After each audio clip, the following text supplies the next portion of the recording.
Católica está presente nesta nossa região desde 1609, quando aqui vieram os jesuítas, e toda esta nossa área aqui foi frequentada, foi palmilhada, não só pelo homem branco, mas pelos índios, né? Então, quando a gente fala de descoberta, de os fundadores de Maringá, sempre lembramos dos pioneiros, né? Os pioneiros são do século passado. Os índios estão aqui, presentes nessa região aqui, há 8.000 anos. Então, nós somos os que chegamos aqui tardiamente.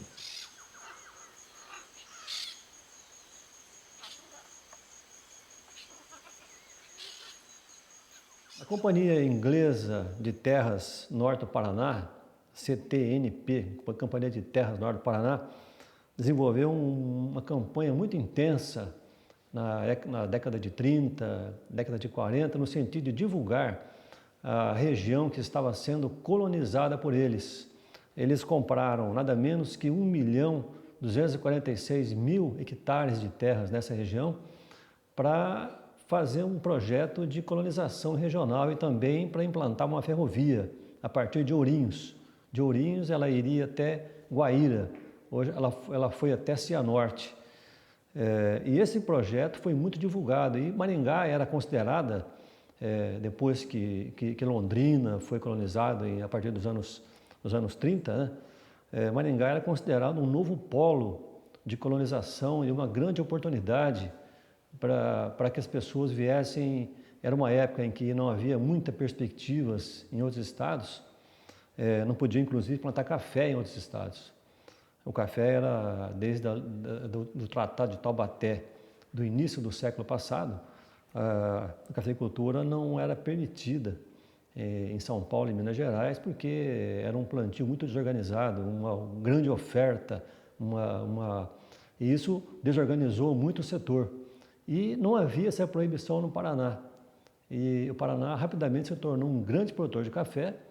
A colonização, como eu disse, ela foi acontecendo e o café foi a âncora que atraiu esse pessoal. E as pessoas, mesmo que não tinham afinidade com a agricultura, achavam que era só chegar aqui, plantar café e ganhar dinheiro.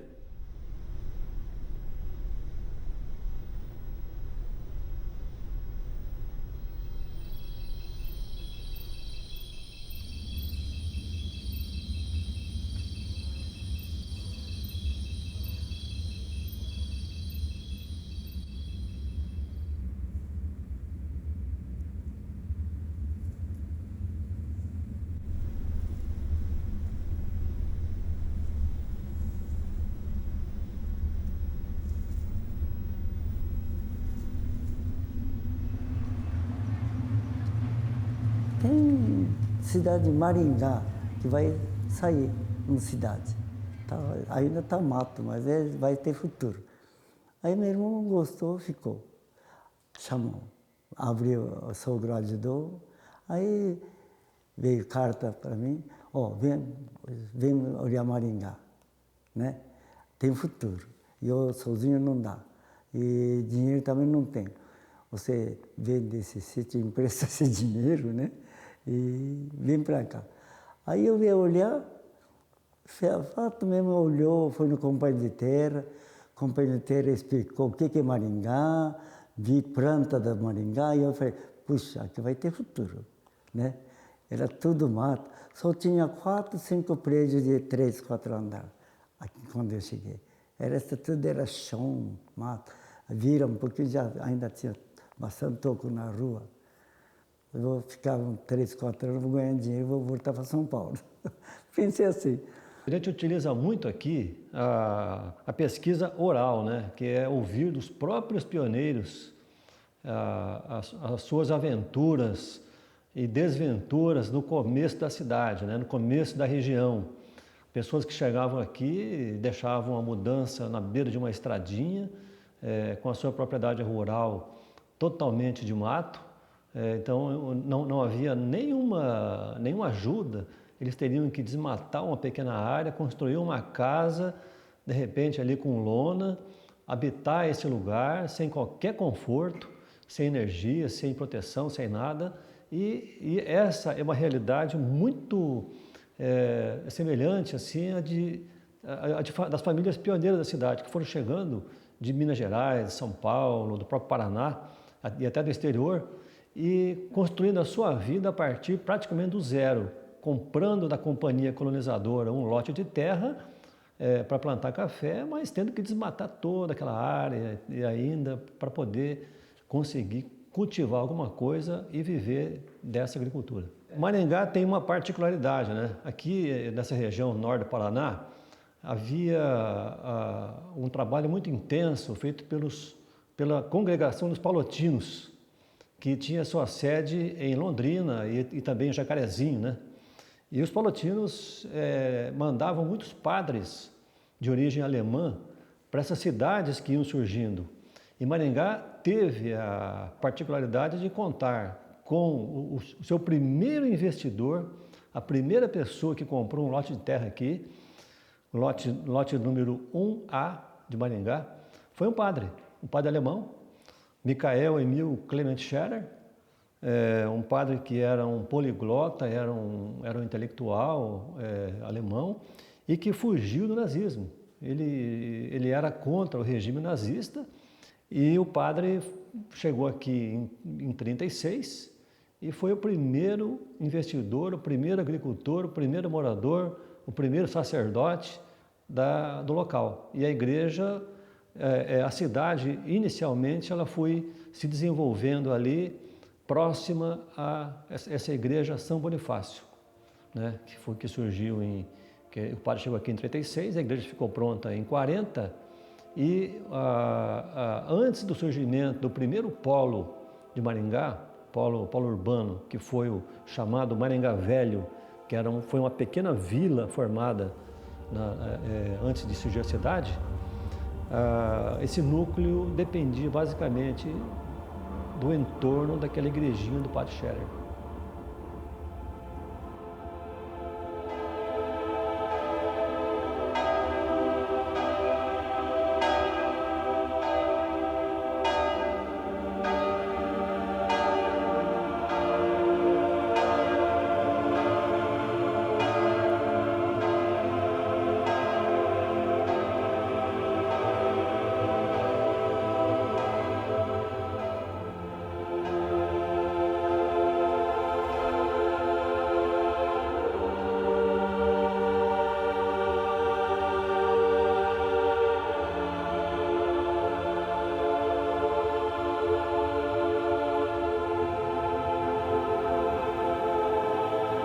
O padre Emil Scherer, que veio aqui para Maringá, era um homem um pouco estranho, porque era uma pessoa culta, era uma pessoa vivida, era uma pessoa de um conhecimento, né, muito grande para a época, e é estranho como é que um homem desses veio se enfiar no meio do mato aqui.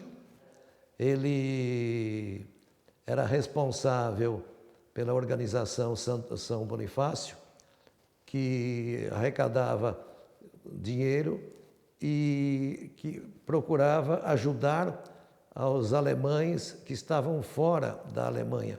Foi naquela época em que a Alemanha passou por uma situação terrível, antes do Hitler. Então, muitos alemães fugiram, muitos escaparam de lá e não tinham para onde ir, então muitos vieram para cá. Então, este padre trabalhava com essa organização São Bonifácio, procurava ajudar os alemães. Foi desta forma que ele veio para cá. E ele provavelmente, tudo indica que ele fez aquele mesmo serviço, aquele mesmo jeito de adquirir terras que havia na época, porque o Hitler proibiu que as pessoas saíssem da Alemanha trazendo dinheiro. Então, muitos alemães faziam uma espécie de... faziam troca. Eles adquiriam terras aqui e deixavam o dinheiro lá.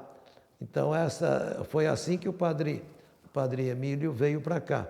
Ele conseguiu esse terreno aqui, inclusive a gente tem aqui as fotos, os documentos,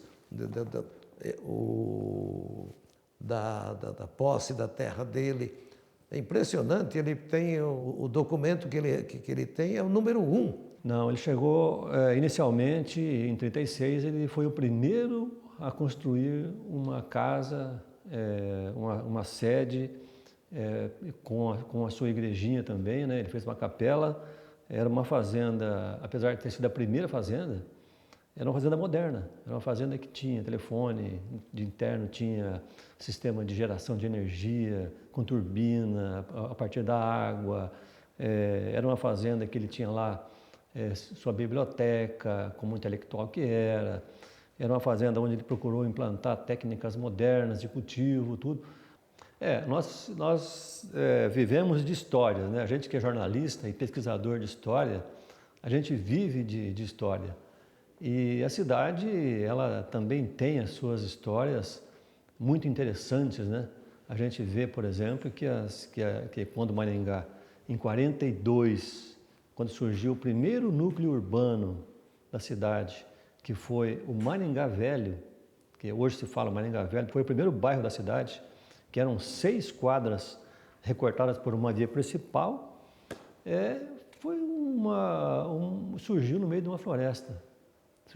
E ali em volta, as pessoas ouviam um miado de onça, as pessoas tinham a sua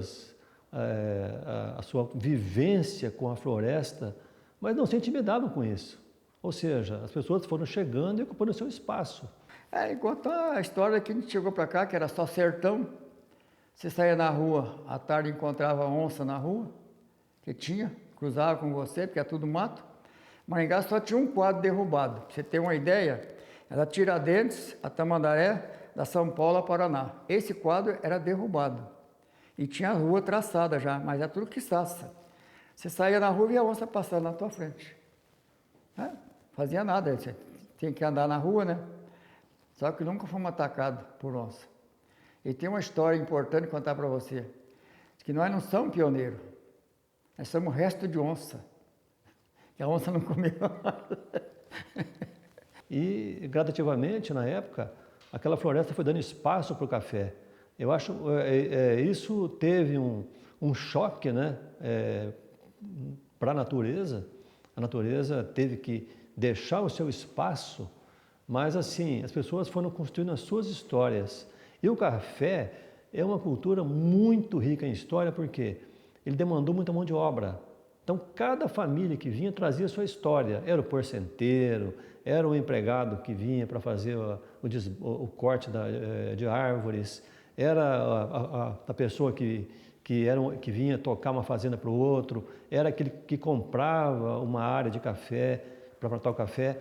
Então, existe muita beleza, muito romantismo hoje, quando você lembra do café, mas as coisas não eram nada fáceis. A gente tem a história das pessoas que construíram o seu comércio na Avenida Brasil, que é a principal da cidade, numa época em que não havia asfalto.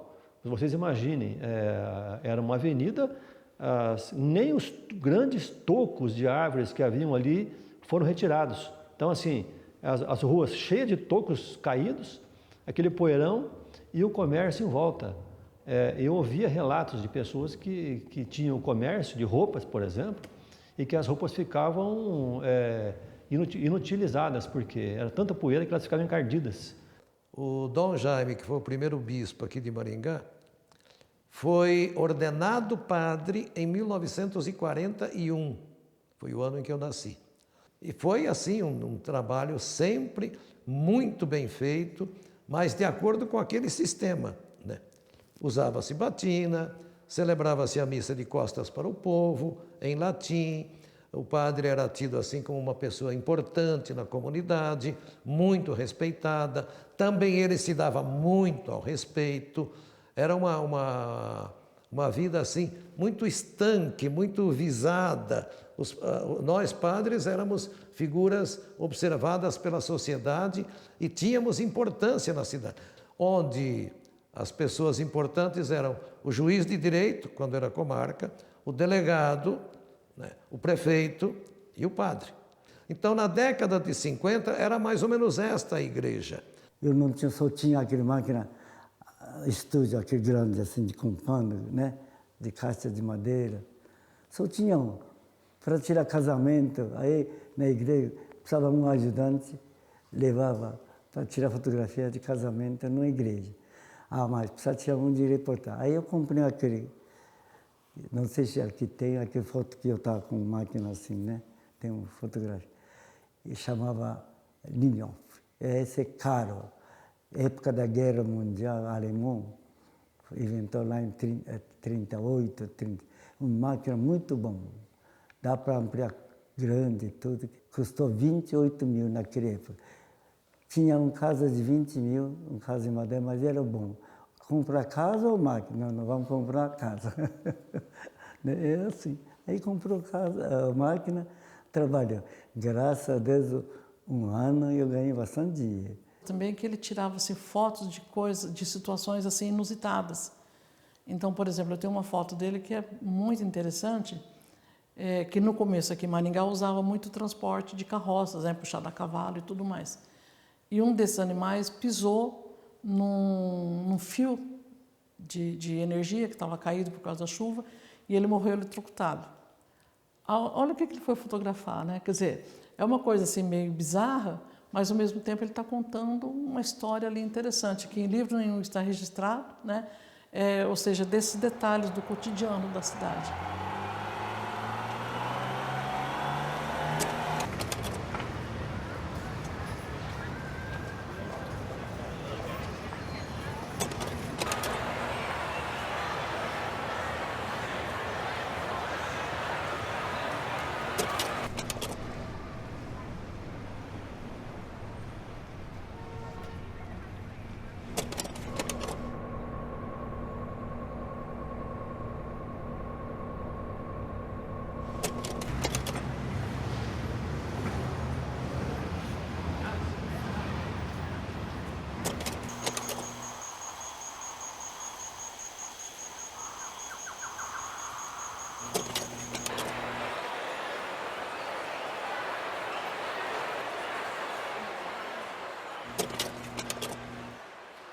E aí no estúdio também ele conta as histórias pitorescas que aconteciam com ele. Então, por exemplo, tem uma história que chegou uma pessoa e falou assim, japonês, ele fala que as pessoas se referiam a ele como japonês. Japonês, eu quero tirar uma foto com o meu braço assim, e ele faz o gesto, né? Ele colocou o braço, cruzou o braço, né? Tira uma foto. Ele tirou a foto da pessoa com o braço cruzado. Aí ele botou um relógio no pulso e falou assim, agora tira outra. Ou seja, era uma foto sem relógio e com relógio. Aí ele falou assim, eu vou mandar para a minha família do Nordeste, que eu não tinha relógio, agora eu tenho. Primeiro nós temos a Capela de São Bonifácio, 1940, primeira capela de Maringá. Ela foi construída ainda na zona rural. Atualmente ela está dentro do perímetro urbano, mas na época era zona rural, porque era a fazenda onde morava, e a fazenda que pertencia ao padre Emílio Scherer. A segunda foi a Capela Santa Cruz, que é a primeira igreja já na cidade, dentro de Maringá, no chamado Maringá Velho, que é o primeiro bairro lá da cidade. Essa capela foi construída em 1946. Tem inclusive no livro de tombo da catedral, né? O padre acompanhou a construção, que foi no tempo também do padre Emílio, né? Tem todo o histórico, como é que foi construída a capela, em que data, em que época, né? De que maneira, tem tudo isso aí da Capela Santa Cruz.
1952 foi construída a Capela Nossa Senhora Aparecida no Guaiapó.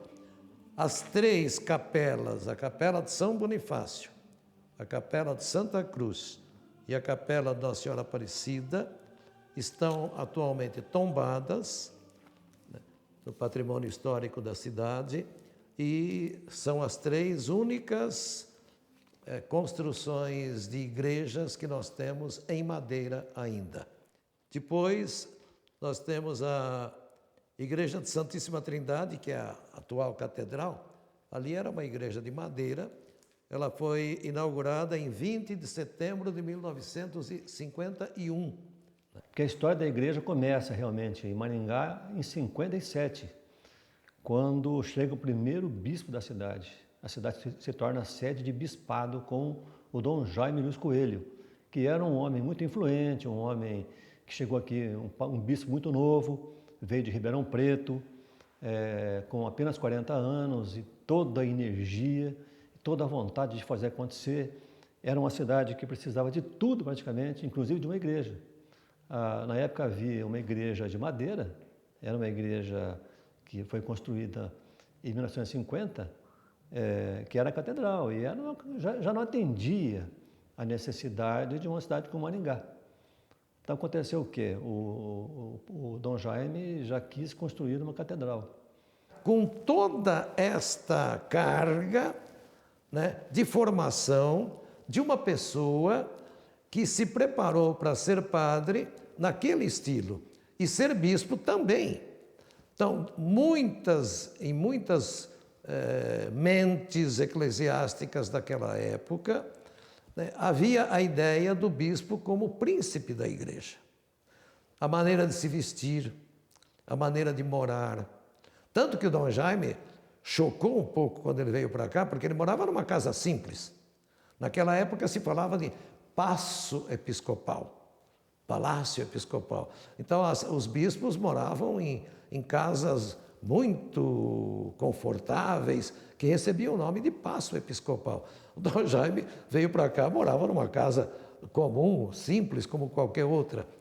Os bispos, todos eles sempre tinham seu motorista. Imagine um bispo sentar-se à boleia de um veículo. O Dom Jaime não, quando ele chegou aqui, ele simplesmente dirigia a perua, né? Então eu me lembro quanto que eu andei naquela rural, ele que dirigia, né? Era interessante. Então você via o bispo dirigindo, era uma coisa interessante. Eu posso lembrar de uma coisa quase cômica, o Maringá era um barro de uma danada.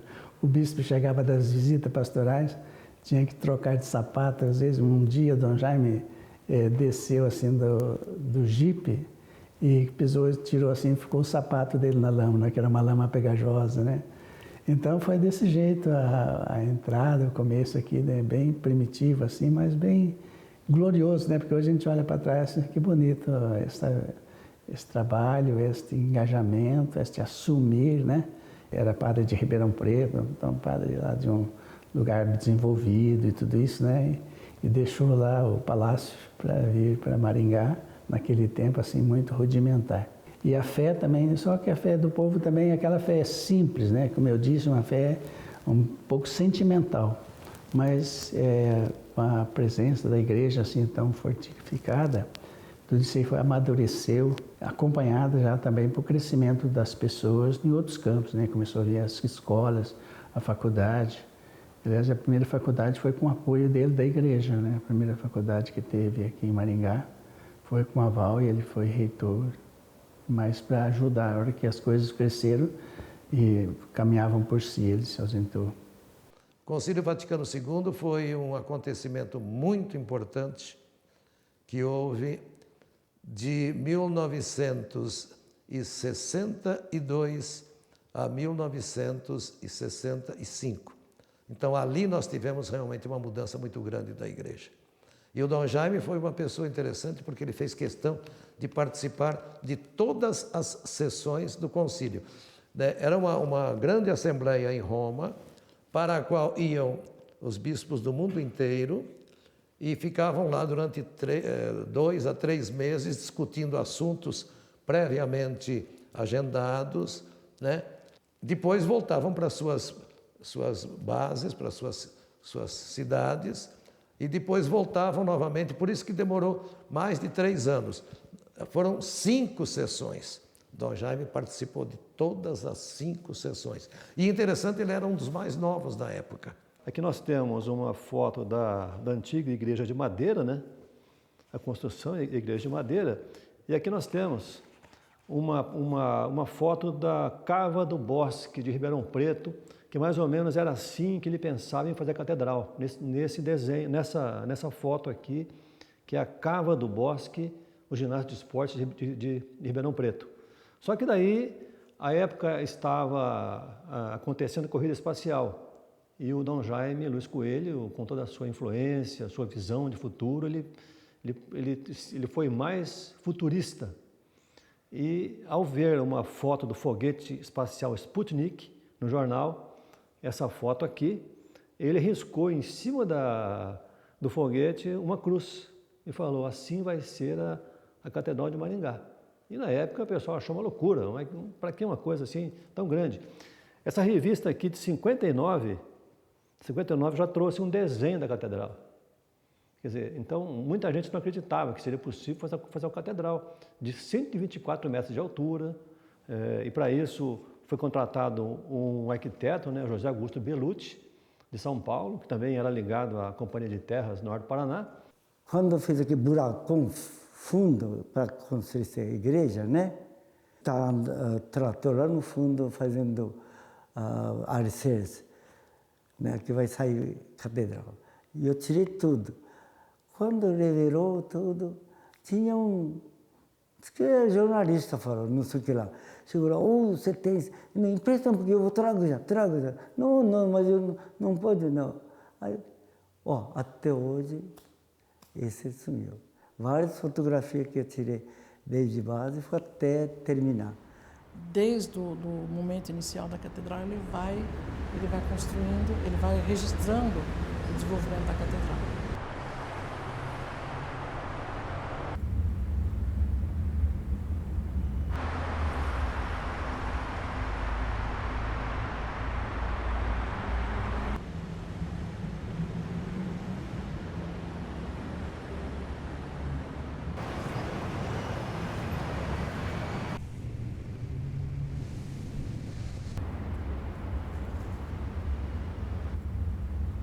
Por fim, tem aquela, para mim, que é uma foto super emblemática, no dia que eles colocam a cruz em cima da catedral e um homem lá em cima, que é o mestre de obras, né, da catedral. A catedral ela tem 114 metros de altura, mais 10 da cruz. Então, são 124 metros. E esse senhor ele está lá no topo, em pé. Em 72, quando a igreja ficou pronta, o senhor João Corredato aqui no topo da cruz, sem nenhuma proteção, sem nada, fazendo pose para uma fotografia. E essa foto é uma foto famosa também na cidade, porque ninguém nunca vai ter coragem de subir lá e fazer uma foto igual. Como que foi a comunicação para tirar essas fotos? Então, eles fizeram um trato. O senhor, que era o Barba Rala, né, que subiu, quando ele estivesse pronto, ele ia acenar um lenço branco. Aí o seu Kenji ia tirar as fotos o mais rápido possível, quantas ele pudesse. Depois que ele tirou o tanto de foto lá que ele achou que fosse suficiente, aí ele ia acenar o lenço branco e o seu Barba Rala podia descer do perigo lá de cima, né? O seu Kenji, mas como que o senhor tirou essa fotografia? Bom, ele não tinha máquina com recurso do zoom. Então ele tirou a foto, depois ele foi ampliando até ele chegar no ponto que ele queria chegar. Há uma curiosidade, né? Um projeto de uma igreja católica inspirado num projeto comunista, que é o Sputnik. Que o Sputnik quer dizer aquele que se eleva ao céu, né? Que vai em busca de Deus, né? E hoje a gente vê aí como que ele teve uma visão realmente muito ousada na época e conseguiu edificar uma catedral que hoje é um dos maiores monumentos do mundo. Certamente mereceria um documentário só para falar sobre a construção da catedral. Ele foi um idealizador, um sonhador, que simplesmente intuiu, a partir da ideia do Sputnik, ele diz: assim será a Catedral de Maringá. E essa era a opinião dele. Assim será e assim vai ser. Não é? Então, ele idealizou, ele sonhou e contou com um povo que abraçou a causa com ele.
Olha, eu conheci Dom Jaime e convivi com ele 5 anos.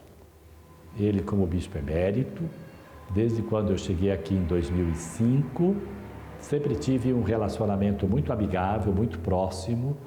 Eu cheguei em Maringá em 1997 e aqui fiquei até o ano 2002.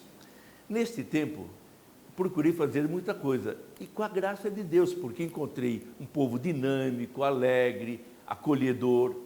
E aqui um primeiro destaque que eu dei, a renovação carismática católica. Acredito na força dessa ação, desta iniciativa do Espírito Santo.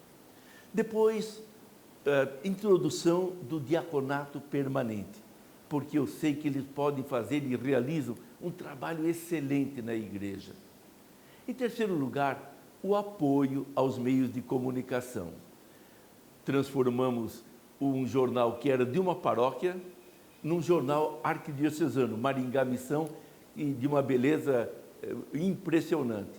E conseguimos comprar a Rádio Colmeia com aquele intuito de fazer chegar a voz de Cristo, o Evangelho, em todos os lugares, em casas e em corações que não estávamos atingindo. Tentei e queria fazer muita outra coisa, mas fui transferido.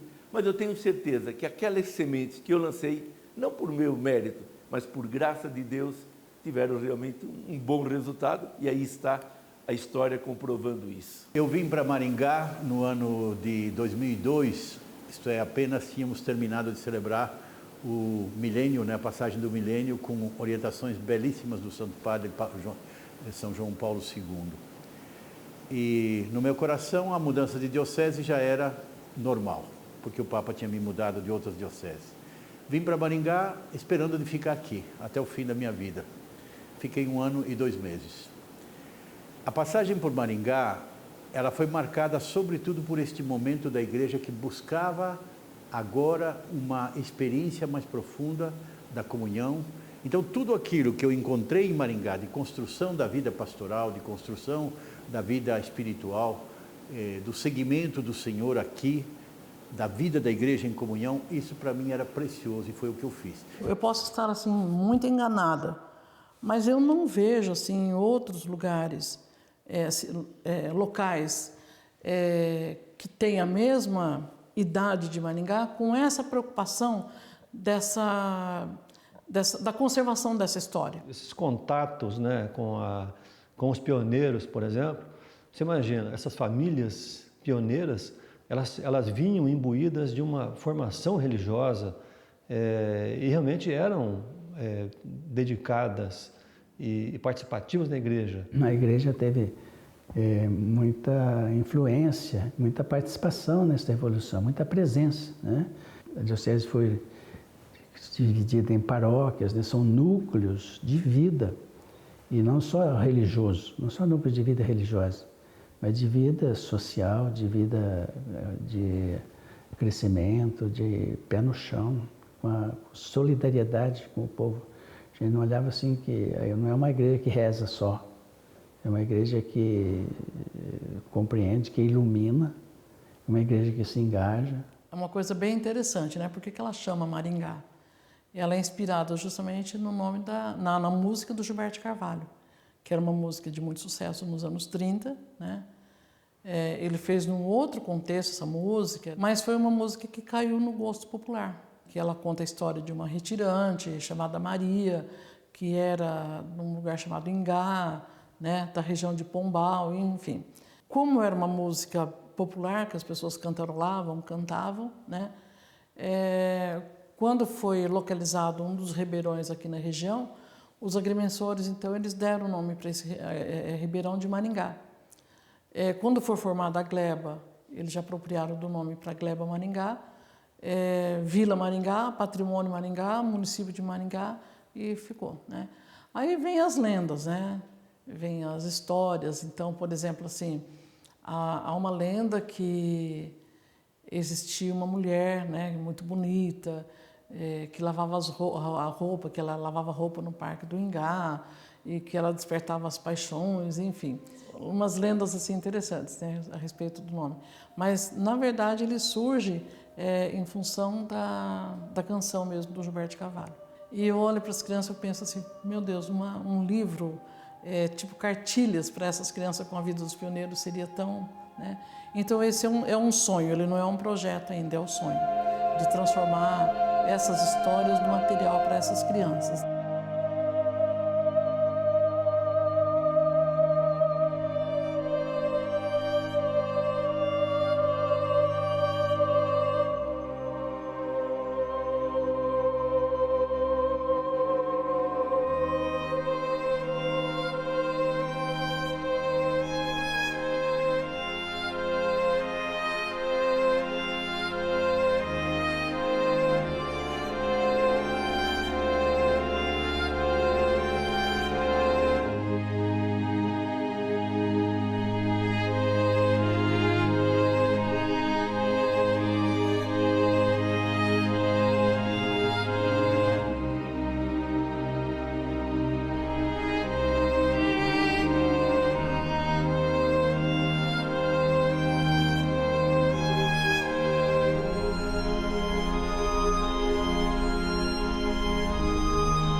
Foi numa leva que a cabocla Maringá ficou sendo a retirante que mais dava o que falar.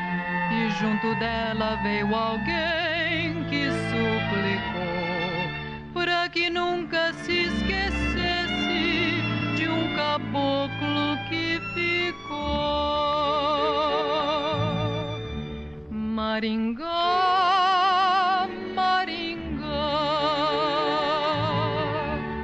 depois que tu partiste, tudo aqui ficou tão triste que eu garrei a imaginar. Maringá,